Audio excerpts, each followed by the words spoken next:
सच्चिदानन्दरूपाय विश्वोत्पत्त्यादिहेतवे तापत्रयविनाशाय श्रीकृष्णाय वयं नमः।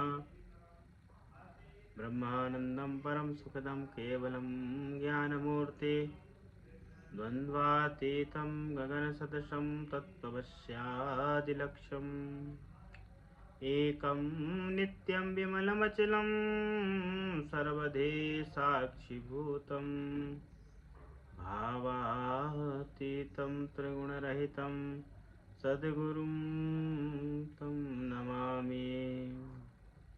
ओम शांति शांति शांति। ओम। आइए हम विचार कर रहे हैं अष्टावक्र और जनक के संवाद में स्वाध्याय की जो परम श्रृंखला है। तो यहाँ जनक और अष्टावक्र के संवाद में एक बात समझ में आती है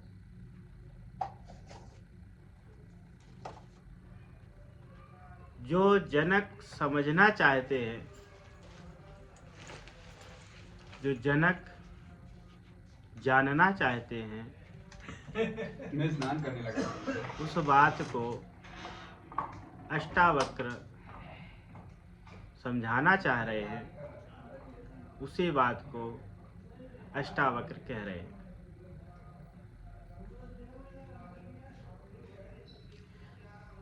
जब हम अपने जीवन में देखें कि मैं कौन है, तो तुरंत हमारे ख्यालों में हमारी इंद्रियां और इंद्रियों के विषय और हमारा अंतःकरण, हमारा मन, हमारी बुद्धि, इसकी ओर ख्याल जाता है। और इससे थोड़ा सा आगे बढ़े तो हमारा वर्ण और हमारी जाति, हमारा रूप, हमारा रंग, हमारा स्वरूप, हम गोरे हैं, हम काले हैं, हम ऊंचे कुल में जन्म लिए हैं, हम मध्यम कुल में जन्म लिए हैं, हम ब्राह्मण हैं, हम क्षत्रिय हैं, हम वैश्य हैं, हम शूद्र हैं। सबकी दृष्टि यही इसके इर्द गिर्द ही घूमती है। लेकिन आत्मज्ञान के इस रास्ते में, आत्म कल्याण के इस रास्ते में आपको बता दें, इनका कुछ भी महत्व नहीं है। इसलिए कहीं ना कहीं अगर तुमको बंधन का अनुभव होता है, तुम्हारी जाति को लेकर के, तुम्हारे वर्ण को लेकर के, तुम्हारे स्वरूप को लेकर के, तुम्हारे आकृति को लेकर के, तुम्हारे रंग को लेकर के, तुम्हारे धनी और तुम्हारे गरीबी को लेकर के। अगर धनी हूं, मैं गरीब हूं,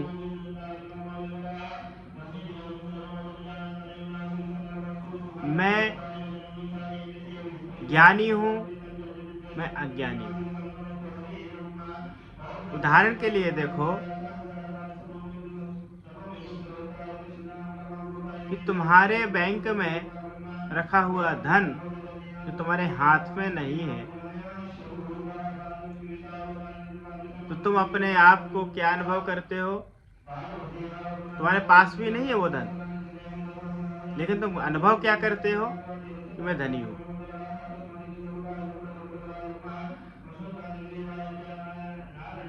तुम्हारे घर में रखा हुआ धन और तुम कहीं बाहर हो, तुम अनुभव क्या करते हो कि मेरे पास धन है, मेरे पास है नहीं। तो इसका मतलब धनी होना, गरीब होना, निर्धन होना ये रुपयों पैसों पे आधारित नहीं है। ये किस पे आधारित है कि तुम्हारे मन के आधारित है।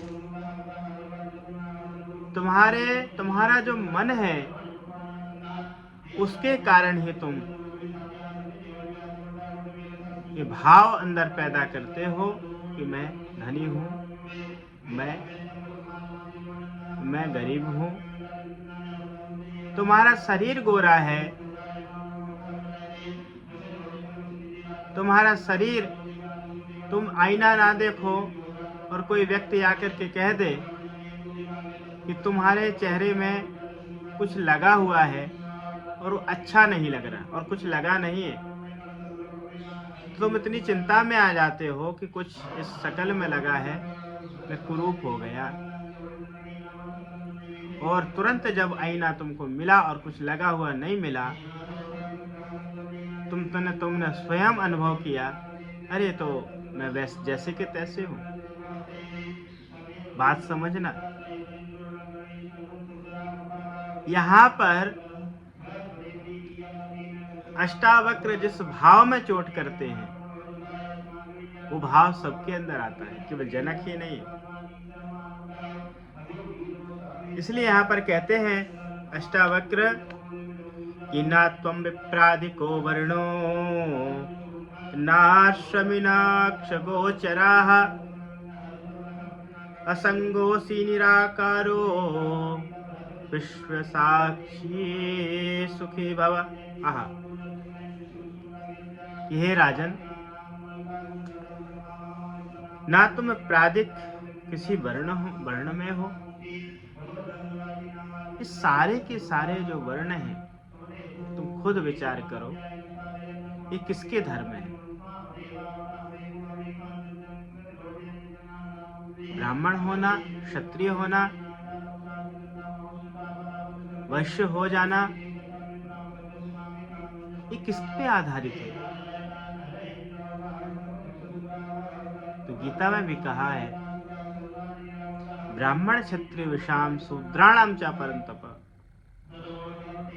कर्माणि प्रविभक्तानि स्वभाव प्रभुवैर्गुणे। कर्माणि प्रविभक्तानि, ये सारे के सारे जो भेद हैं ये कर्मों के आधार पर। और कर्म किससे होते हैं? कर्म हमारी इंद्रियों से होते हैं। प्रेरणा किसमें मिलती है? बोले इंद्रियों के द्वारा मन को प्रेरणा मिलती है, फिर मन सक्रिय होता है। इसलिए कर्माणि प्रविभक्तानि स्वभाव, स्वभाव किस पे होता है? ये मन का है, अंतःकरण का विषय है। इसलिए यहाँ अष्टावक्र कहते हैं अगर तुम जीवन में मुक्त होना चाहते हो तो एक बात को तुम गांठ बांधो, एक बात को तुम अपने अंदर बिठा लो। वो क्या है कि राजन, तुम विप्रादिको न त्वं विप्रादिको वर्णो नाश्रमी। आहा, मैंने कहा ना, तुम्हारा चिंतन कहाँ चलता है कि मैं गृहस्थ में, साधु भी अगर जब तक तुम्हारे अंदर मैं फलाने आश्रम का हूँ, मेरा यह कुल है, मेरा यह वंश है, साधु बनने के बाद भी लोग अपने स्वभाव को नहीं छोड़ते। किसी ने मेरे से एक बार मिलने के लिए आए तो मेरे से उन्होंने कहा कि हम फलाने मठ में आपको बुलाना चाहते हैं। अच्छी बात है, हम आएंगे। तो उन्होंने कहा कि आपको बुलाना तो चाहते हैं, आप कुछ दिन वहाँ रहें। मैंने कहा अवसर अगर ऐसा आएगा तो उस मठ में रहूँगा। फिर उन्होंने कहा थोड़ी देर बाद, आपको हम वहाँ बैठाना चाहते हैं। तो मैंने कहा जैसी भगवती की इच्छा होगी वैसा होगा। फिर उन्होंने थोड़ी देर बाद कहा, हमसे पूछा कि आप कौन हैं? तो मैंने कहा मैं सन्यासी हूँ। फिर उन्होंने कहा, चुप हो गए, नहीं आपका वर्ण क्या है? तो मैंने कहा सन्यासी का वर्ण केवल परमात्मा का ही कुल है, भगवान का ही कुल है। क्योंकि एक बार हमारे गुरुदेव से एक सभा में पूछा गया कि महाराज तुम क्या हो? तो हमारे गुरुदेव ने कहा कि मैं साधु हूँ। बोले नहीं, तुम ब्राह्मण हो, क्षत्रिय हो कि वैश्य हो कि शूद्र हो? तो हमारे गुरुदेव 5 उंगली दिखाते हैं। बोले कि देख 5 उंगली देख रहे हो ना, ये 5 उंगली में ये ब्राह्मण है पहली उंगली, दूसरी उंगली क्षत्रिय है, तीसरी वैश्य है, चौथी शूद्र है। ये चारों में नहीं हूं, मैं तो ये हूं कि जिसके सहारे ये चारों उंगली काम नहीं कर सकती। अंगूठा कट जाए कोई वस्तु तुम उठा नहीं सकते, ये अलग हो जाए तुम कोई वस्तु उठाने में असमर्थ हो जाओगे। इसलिए आत्मज्ञानी को, आत्मवेत्ता को क्या करना चाहिए, क्या विचारना चाहिए, क्या सोचना चाहिए?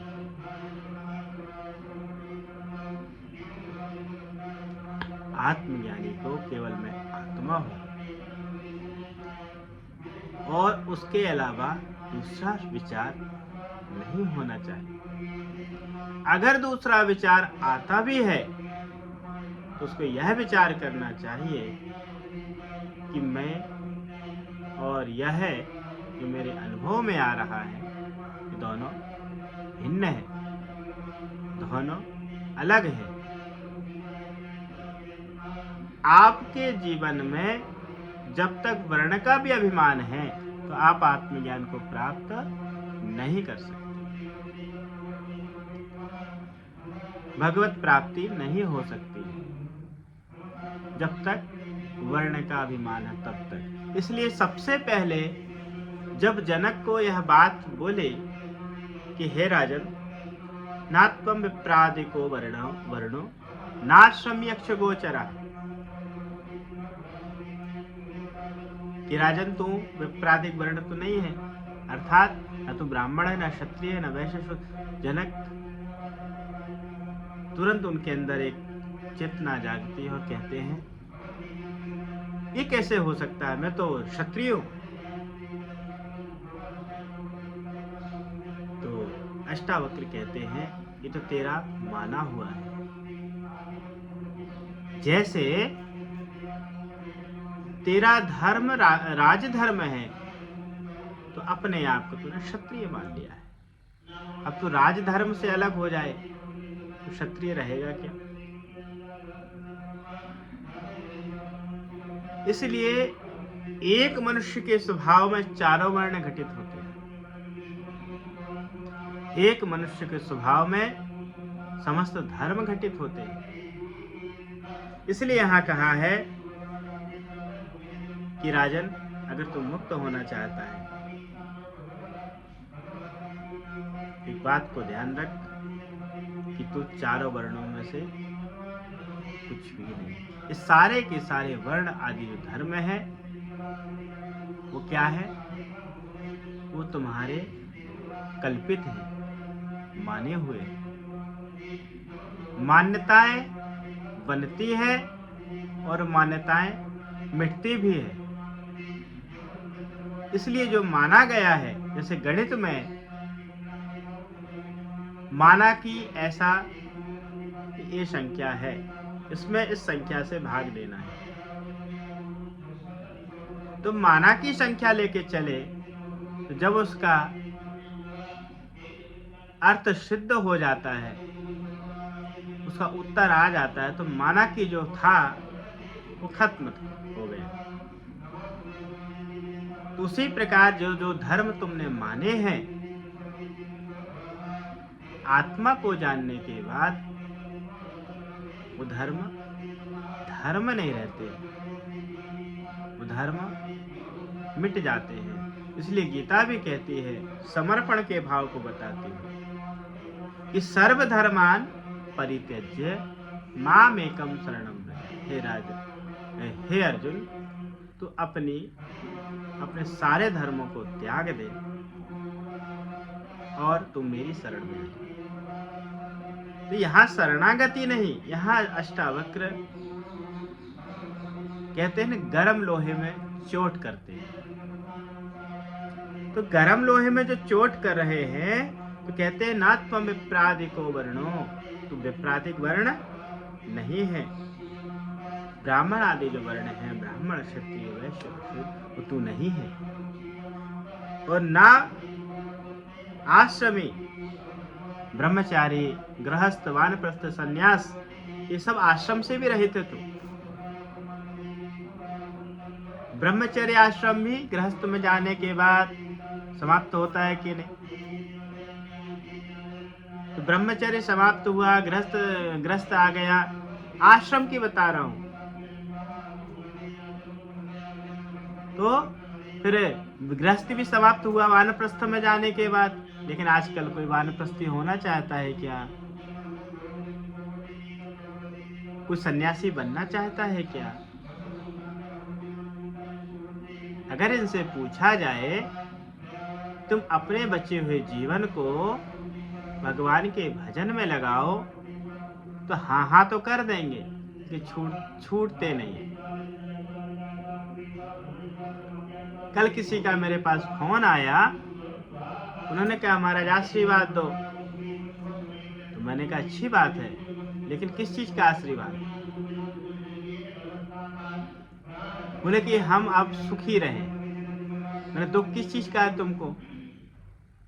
तुम्हारे सभी संतानें ब्याह गई, उनके बच्चे हो गए, अब तुमको दुख किस बात का है? बोले यही तो समझने में नहीं आता दुख किस बात का है। एक के बाद एक श्रृंखलाएं जो हमारे चित्त में बनी है वो मिटती नहीं है। इसलिए जो हमारे ऋषियों ने जो धर्म बनाए थे, उन धर्मों से पार जाने के लिए, अगर तुमने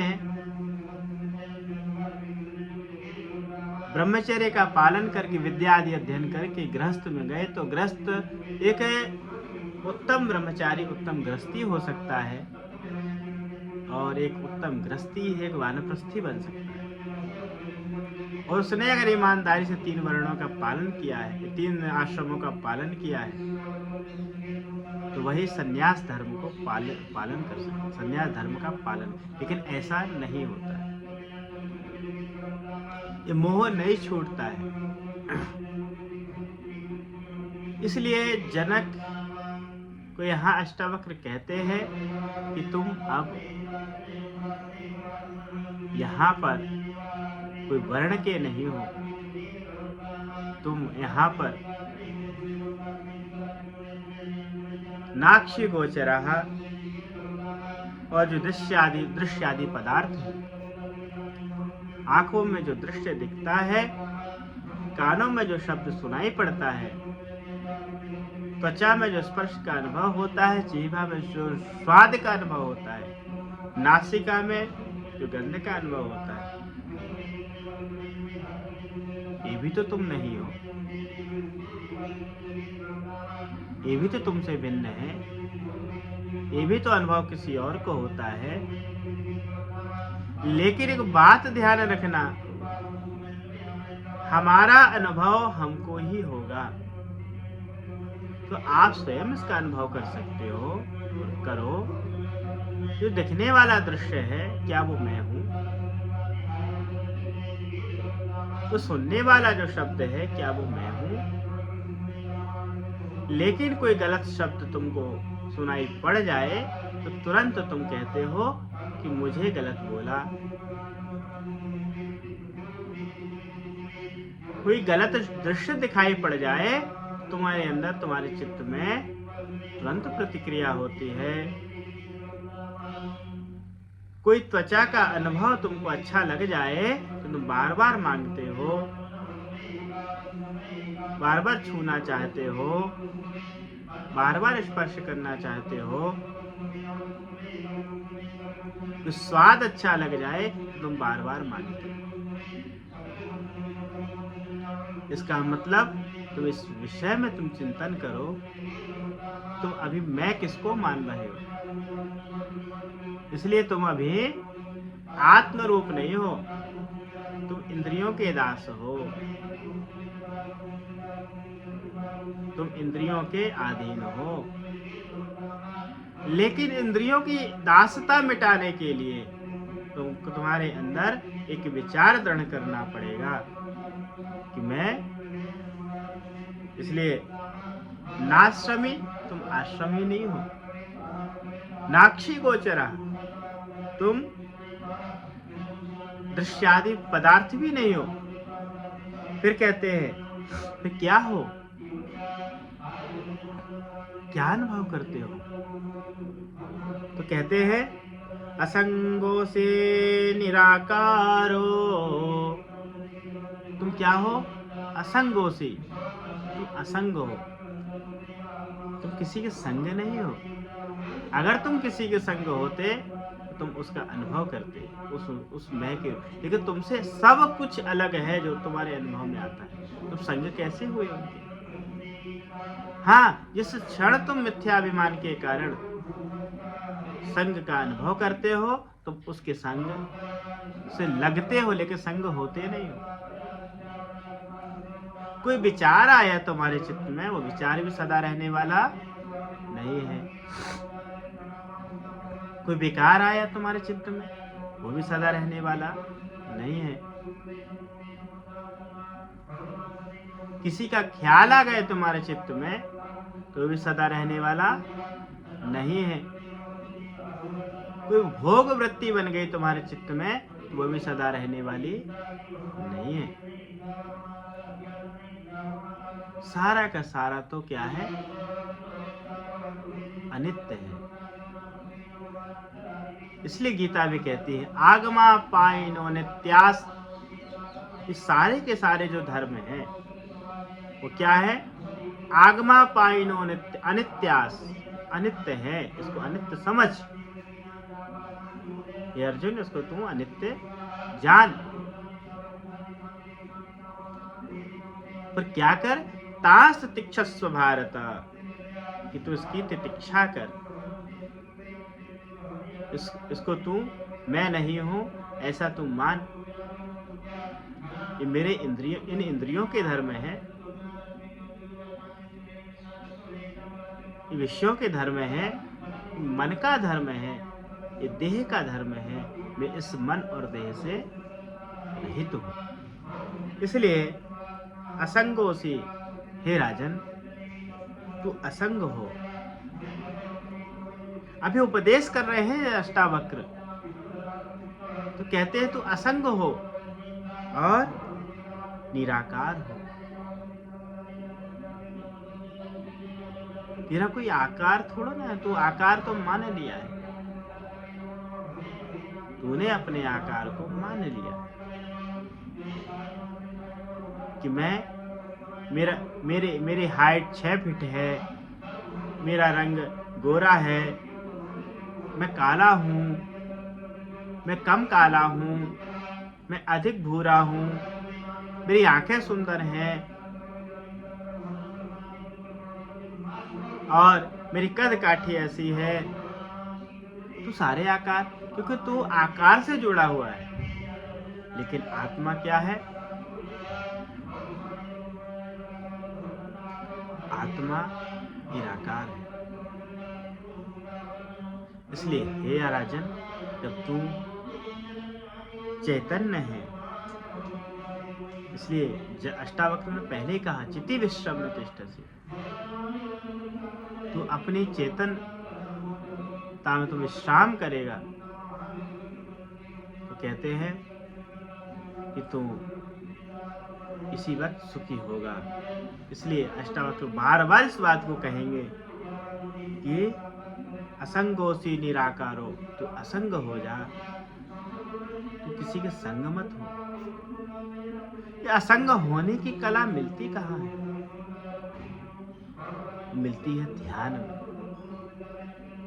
वो मिलती है समाधि में, वो मिलती है चैतन्यता में। इसलिए असंगों से निराकार हो, तो निराकार हो जा, तू निराकार हो जा और विश्व साक्षी सुखी भव। आहा, कि जो तू विश्व का साक्षी हो, इस साक्षी होना तुमको आसान लगता है क्या? ये साक्षी होना कठिन भी नहीं है। जहां तुम्हारा अप्रयत्न होता है, जब जब तुम अपने वृत्तियों के साथ प्रयत्नशील रहते हो, तुम अपने आप को कठिन अनुभव करते हो, तुम अपने आप को बंधा अनुभव करते हो। जहां जहां तुम सोचते हो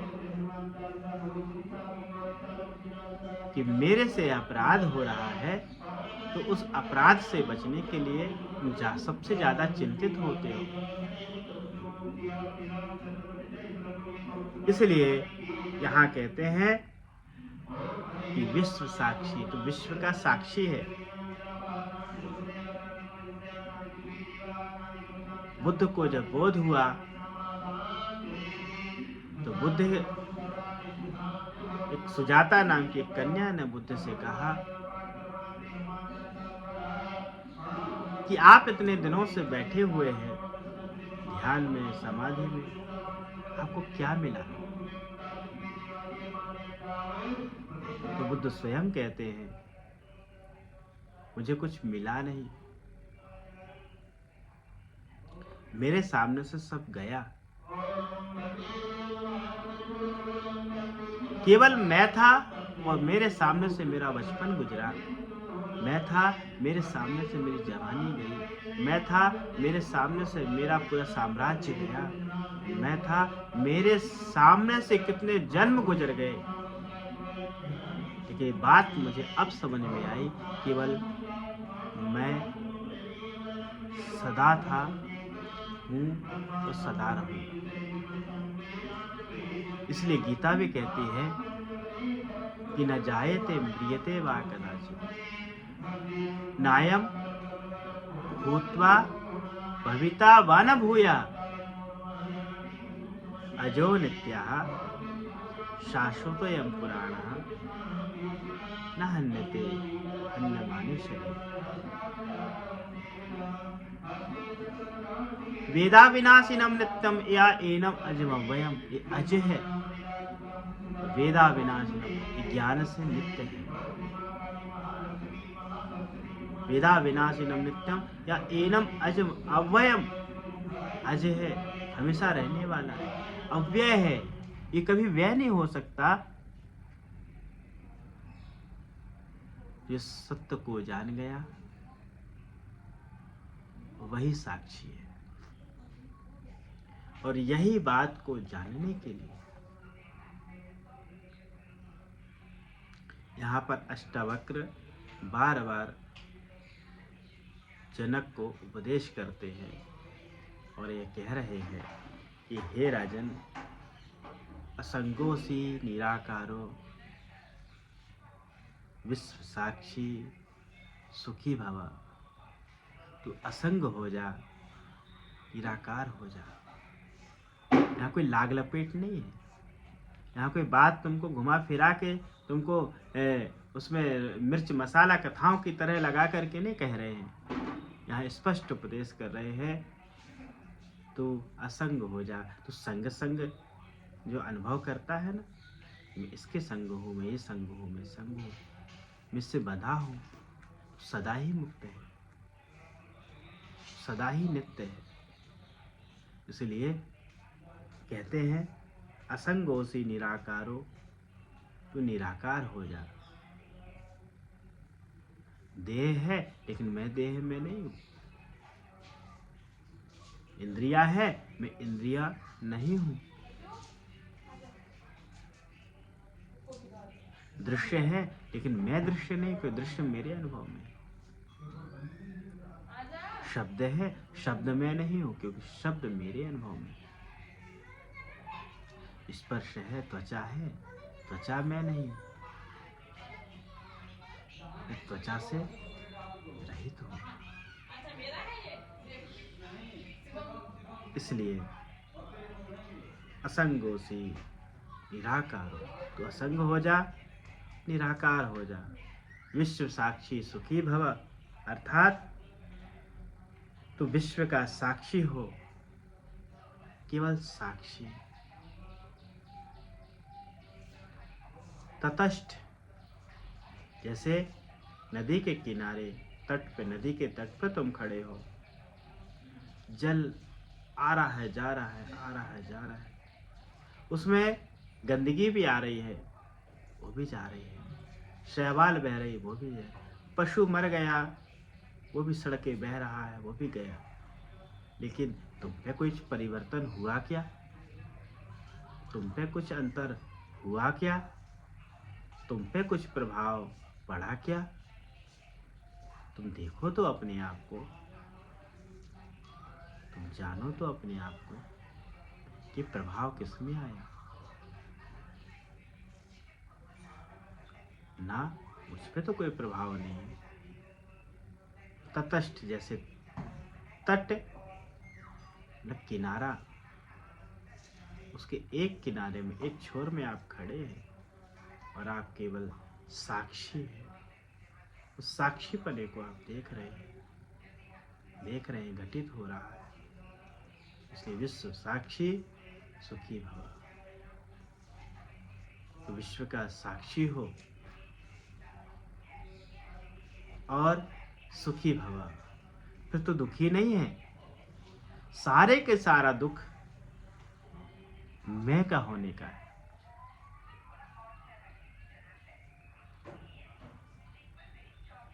तुमको कोई ख्याल में आया और मिले ना, दुख होता है कि नहीं? तुमको किसी की याद आ गई और तुमको प्राप्त ना हो तो दुख होता है कि नहीं? कोई वस्तु गुम गई और तुमको मिली नहीं, तुमको दुख होता है कि नहीं?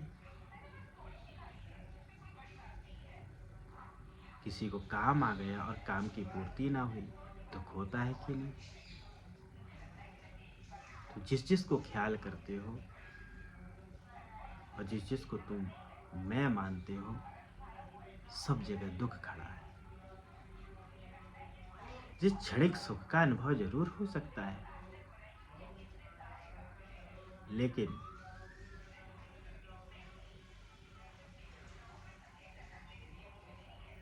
उस सुख में एक गहन दुख छिपा हुआ है। इसलिए तो कहा है विषयान वत् त्यज, तो इन समस्त विषयों को विष के समान त्याग। और विश्व साक्षी, तो विश्व का साक्षी हो और फिर दुखी नहीं, क्लेश नहीं, पीड़ा नहीं, सुखी भवा, तो सुखी हो जा। इसलिए गुरुजन हमको मंत्र देते हैं। क्या मंत्र देते हैं? सुखी होने का, दुखी होने का मंत्र नहीं देते।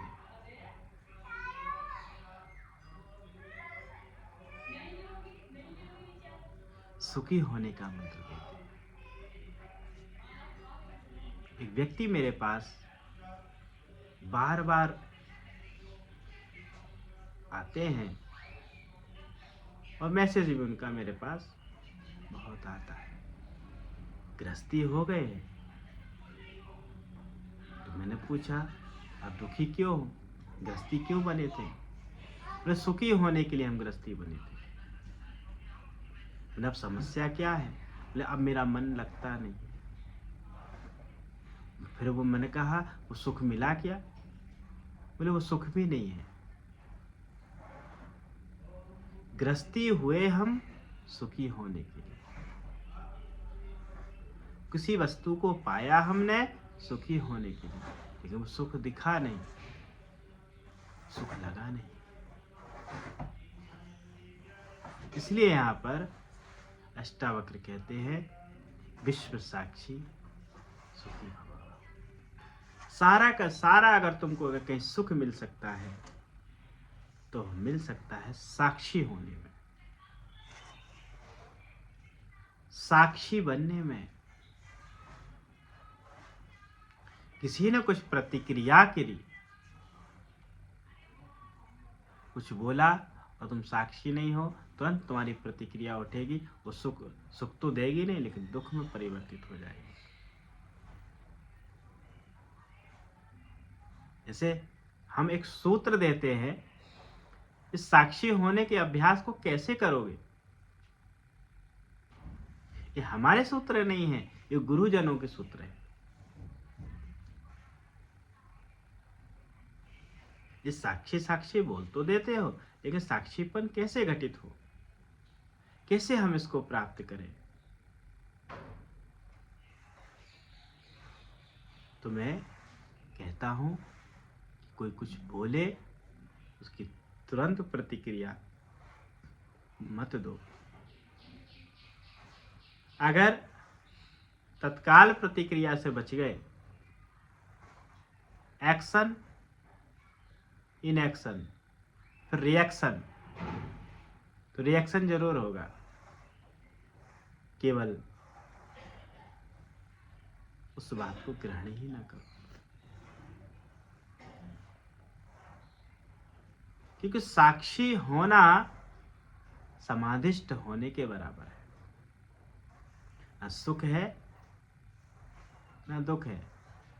अब अर्जुन को भगवान यही तो समझाते हैं कि सुख दुखे समे कृत्वा लाभा लाभो जया जय। सुख और दुख में सम होकर के, लाभ और हानि में, जय में पराजय में, तो सम होकर के। इस सम होना क्या है? साक्षी होना है। न सुख का प्रभाव न दुख का प्रभाव। कई संत ऐसा कर, साधक, संत नहीं साधक, थोड़ा गर्मी लगी, आहा खूब गर्मी है, और थोड़ा ठंड बढ़ गई, खूब ठंड है। इस सबकी समस्या है। थोड़ा भोजन में गड़बड़ हो गई, आहा आज बहुत गड़बड़ हो गई। थोड़ा अच्छा मिल गया, आज तो बहुत अच्छा हुआ। ये प्रतिक्रिया जब तक तुम बंद नहीं करोगे, तब तक तुम साक्षीपने को समझ ही नहीं पाओगे।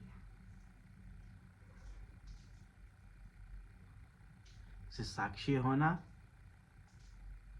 साक्ष्य एविडेंस, तुम देखो कि सब घटनाओं का साक्षी कौन है, ये खोजो।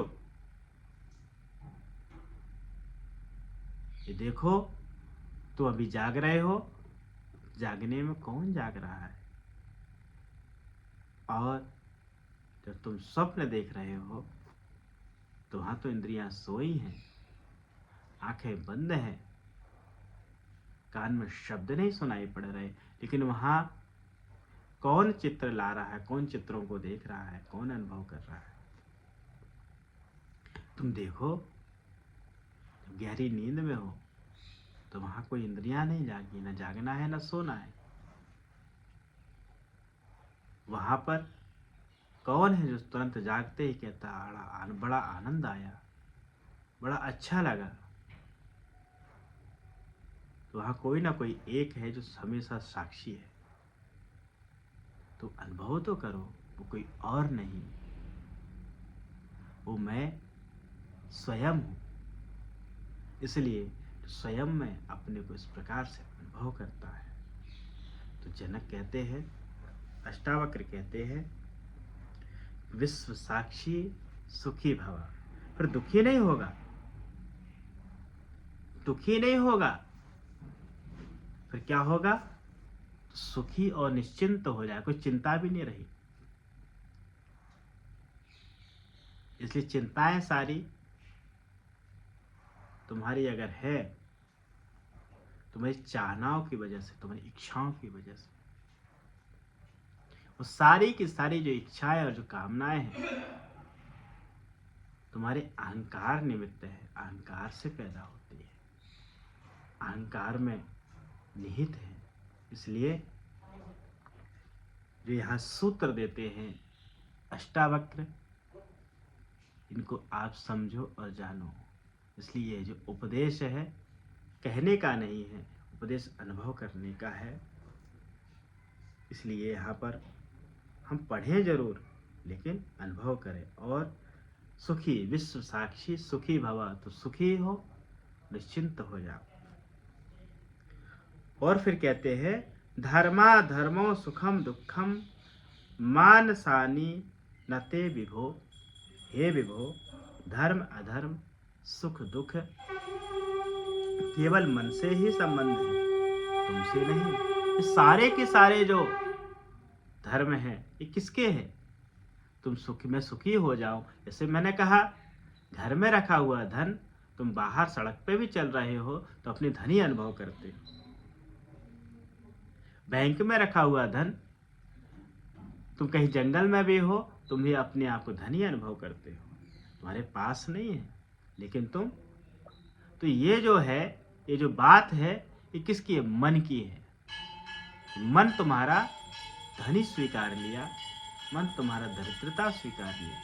लेकिन लेकिन लेकिन कहते हैं कि चाह गई चिंता मिटी, मनुआ वे परवाह। जिसको कुछ ना चाहिए, साहन के वह साह। जिसके मन में वास्तव में वह धनी वही है, सहनशाह वही है, जिसको कोई चिंता नहीं, जिसको कोई चाह नहीं, जिसकी कोई इच्छा नहीं, जिसका कोई जिसके जिसके जिसके अंदर कोई विचार नहीं, वही साहन के साह। चाह गई चिंता मिटी, चाहे जाते चिंता गई। इसलिए धर्मा धर्मो सुखम दुखम मानसानी नते विभो। हे विभो, धर्म अधर्म सुख दुख, ये सारे के सारे किसके हैं? मानसानी, मानस के हैं, मन से हैं, संबंध है, तुमसे नहीं है। इसलिए न कर्तासी न भोक्तासी, मुक्त एवासी सर्वदा। फिर क्या है कि तुम न करता हो और न भोगता हो, और तुम स्वरूपतः नित्य मुक्त हो। इसलिए महारानी मदालसा कहती, नित्य शुद्धो बुद्धोसी निराकारो निरंजना। तो नित्य है, शुद्ध है, बुद्ध है, और तू निराकार है, तू निरंजन है। ये बात साधारण नहीं है, ये बात तुम्हारे अनुभव की है, तुम अनुभव कर सकते हो उसको।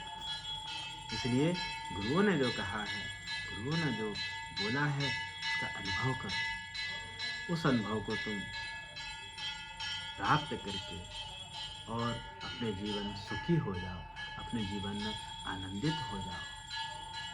तो इस प्रकार से अष्टावक्र यहाँ पर अपनी बात को, उस बात को कह रहे हैं जो तुम अपने जीवन का अनुभव कर सको। इसलिए ये अद्भुत विचार सा, इसलिए विचारिक ग्रंथ है। वेदांत क्या है? विचार की श्रृंखला है। कर्मकांड क्या है? कर्म की श्रृंखला है।